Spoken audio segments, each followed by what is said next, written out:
Now we talk about molar heat capacity. Heat capacity mean the capacity to absorb heat and store energy.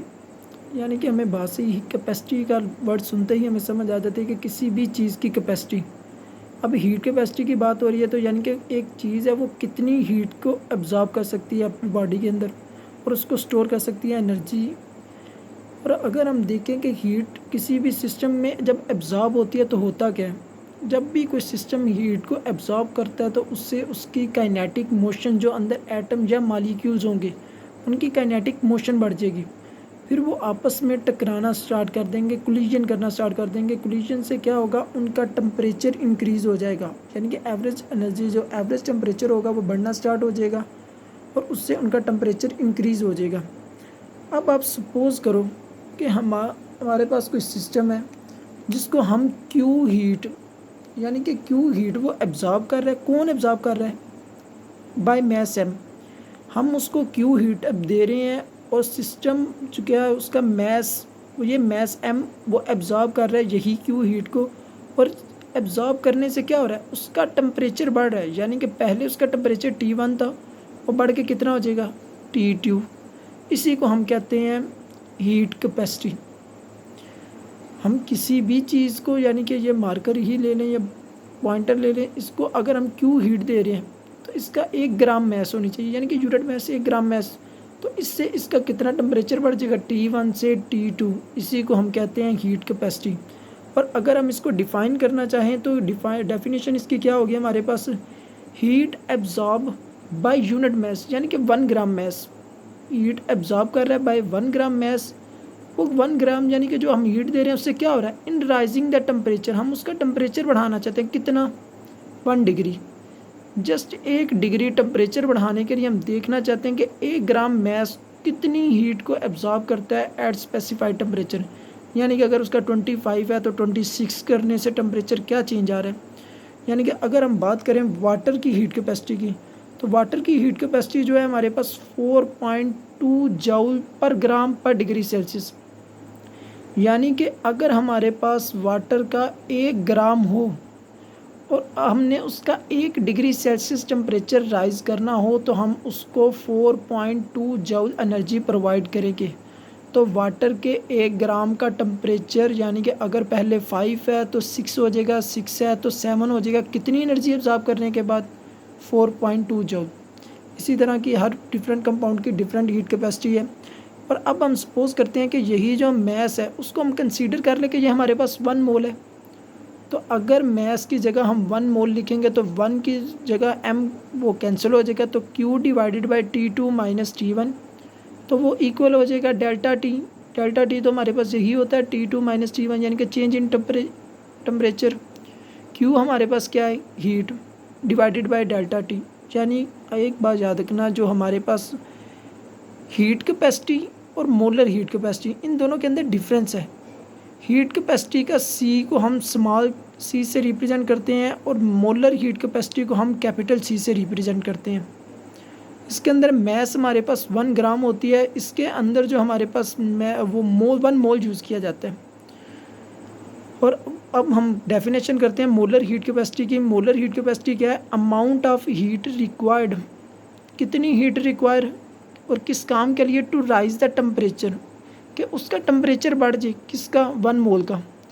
1 मोल हमारे पास कोई भी substance हो उसका 1 degree temperature, यानी कि 1 केल्विन, कोई भी सब्सटेंस है उसके 1 मोल का 1 केल्विन टेम्परेचर बढ़ाने के लिए जो भी हीट रिक्वायर हो, यानी कि 25 से 26, 35 से 36, 50 से 51, हम देखेंगे कि अगर हमने उसका 1 केल्विन टेम्परेचर बढ़ाना है किसका, 1 मोल का, तो उसके लिए कितनी हीट रिक्वायर्ड हो उसको हम बोलेंगे मोलर हीट कैपेसिटी। अगर ये 1 ग्राम हो तो हीट कैपेसिटी, और अगर 1 मोल के लिए यूज़ किया जाए मोलर हीट कैपेसिटी, इसको रिप्रेजेंट करेंगे स्मॉल c से और इसको यूज़ करेंगे कैपिटल C। और ये किसके इक्वल होता है, C is equal to dQ divided by dt।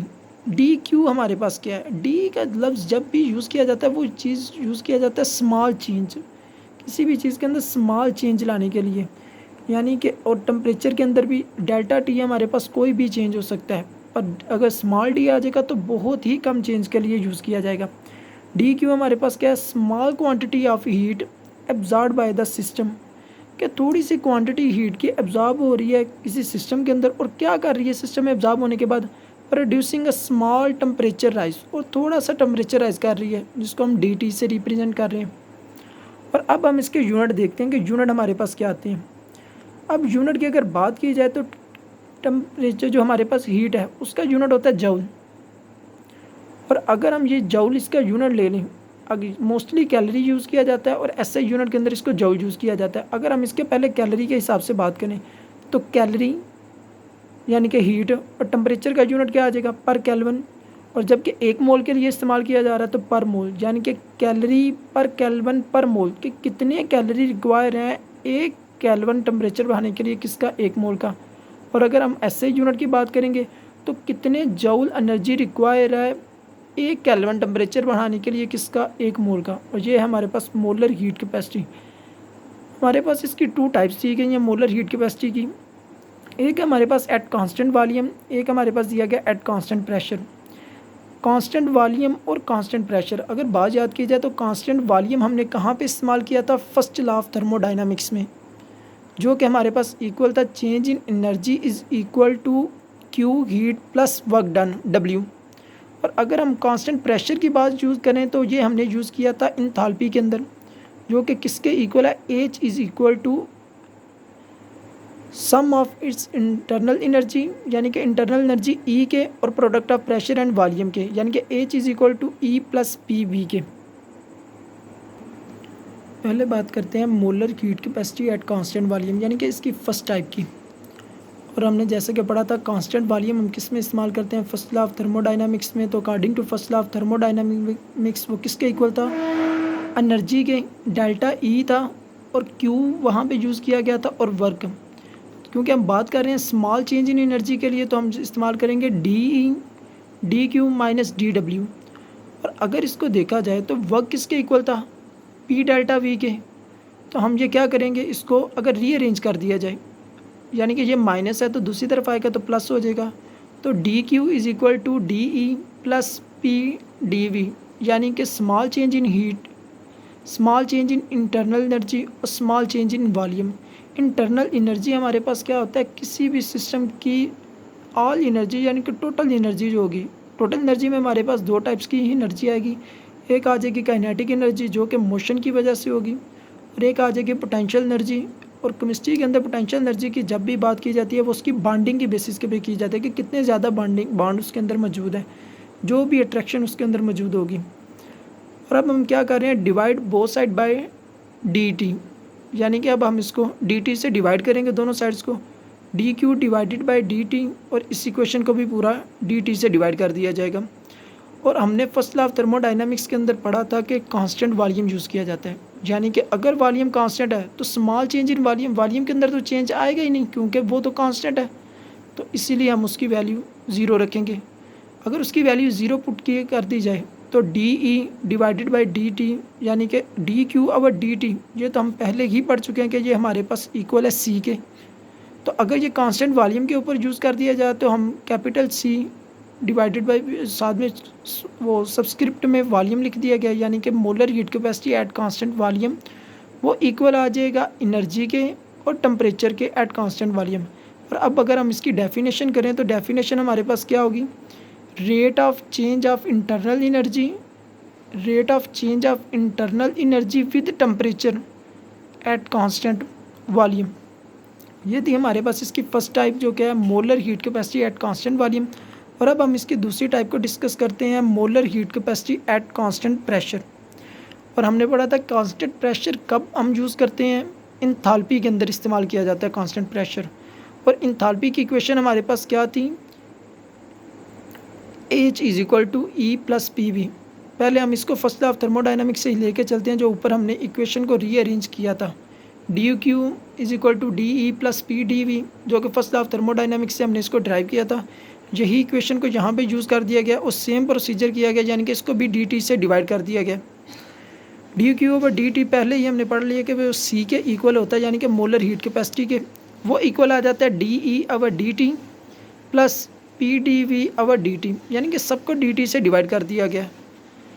अब अगर देखा जाए तो हम इसके अंदर अब एक नई क्वेश्चन को अब ड्राइव करने लगे हैं, जो कि हमारे पास पहले ही हम पढ़ चुके हैं, में इंथाल्पी की, H is equal to E plus P V.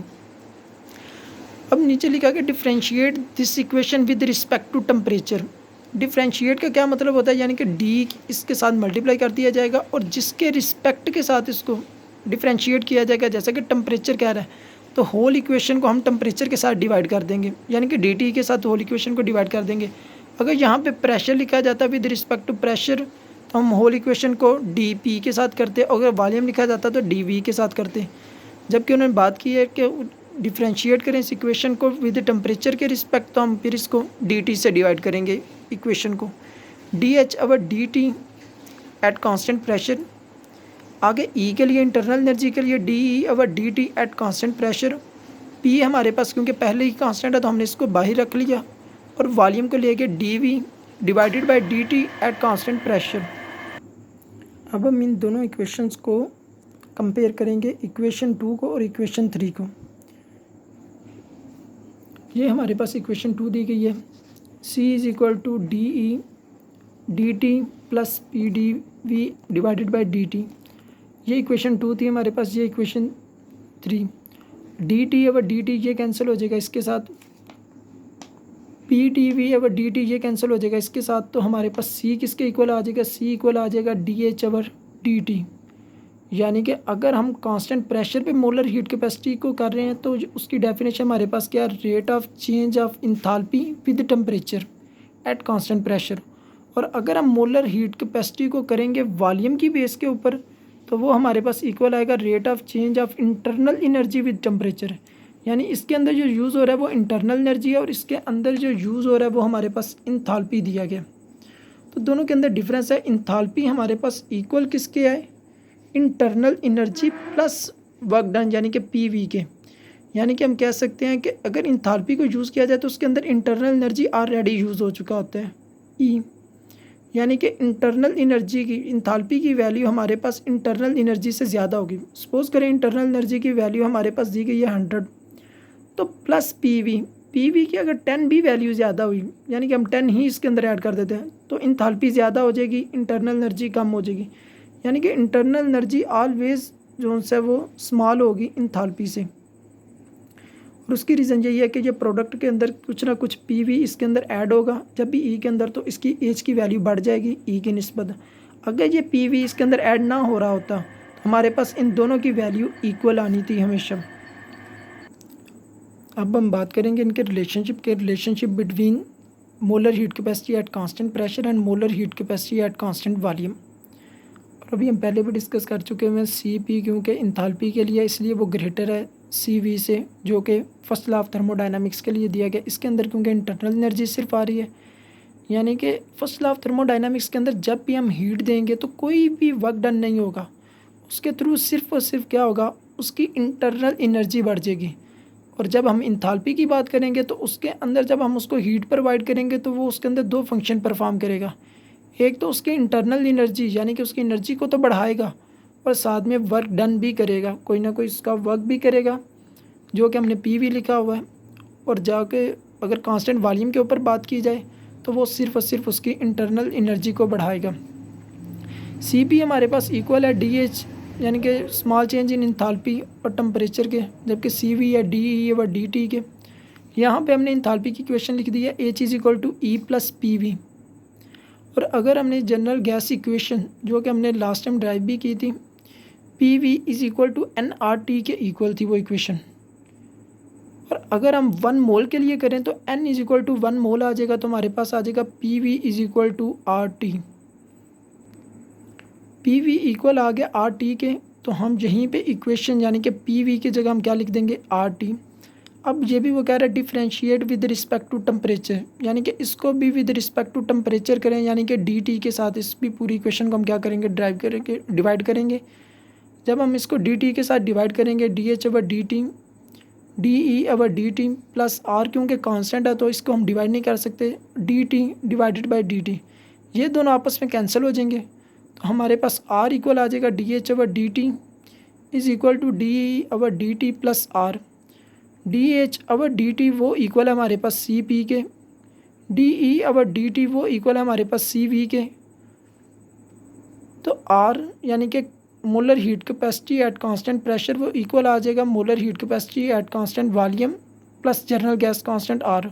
और अगर हमने यहाँ पे आर की वैल्यू मालूम करनी हो तो molar heat capacity at constant pressure में से माइनस कर देंगे molar heat capacity at constant volume.